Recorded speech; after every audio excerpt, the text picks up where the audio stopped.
there are three main things we need to do here.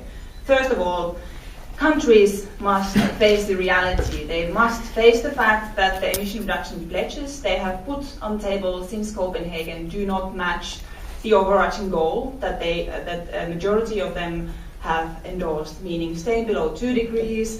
In fact, over 100 countries have endorsed the goal of staying below 1.5 degrees. And as Roman said earlier, we are not definitely on the pathway of achieving that. And in this meeting, countries must recognize this officially.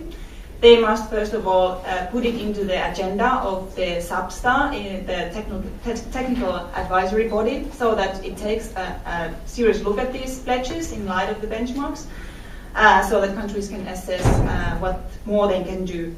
Under the Kyoto Protocol, industrialized countries must look at their targets and look each other in the eye and think, is this really the best we can do? We don't think so. So they must look at increasing their targets. How can they do that? Who needs to do what? Plus, specifically for this meeting, they must look at closing the loopholes that are currently in the system. In other words, accounting loopholes that allow for industrialized countries to do even less domestically.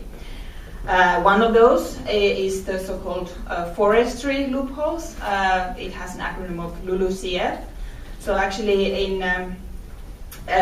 Copenhagen, industrialized countries proposed for themselves a logging loophole that would allow them to increase their emissions from forestry instead of decreasing them. So this is something that must be fixed here. We want countries to reduce their emissions from the land use and land use change sector instead of increasing them and even accounting credits for it.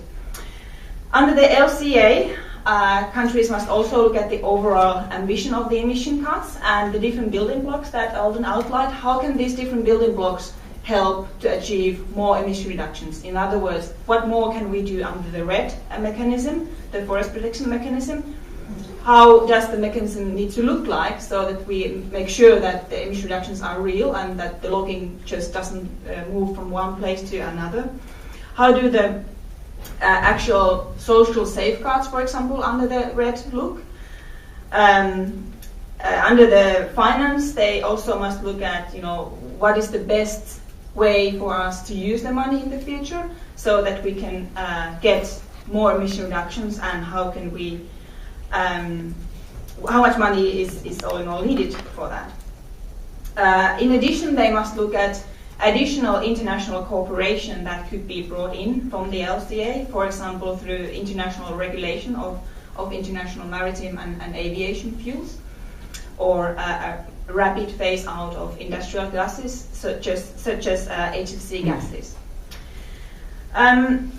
So the overall ambition is something that must be, and the lack of ambition is something that has to be acknowledged here and addressed already here. Secondly, countries must prove that they can do better than the Copenhagen Accord, the voluntary accord that was put together in Copenhagen. They can build a robust legal architecture that will prevent climate chaos.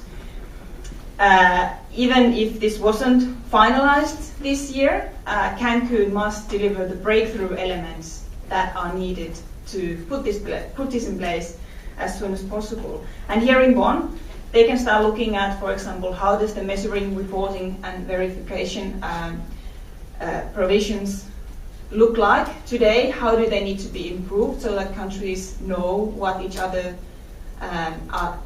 what each other are doing and that they are doing what they have promised to do?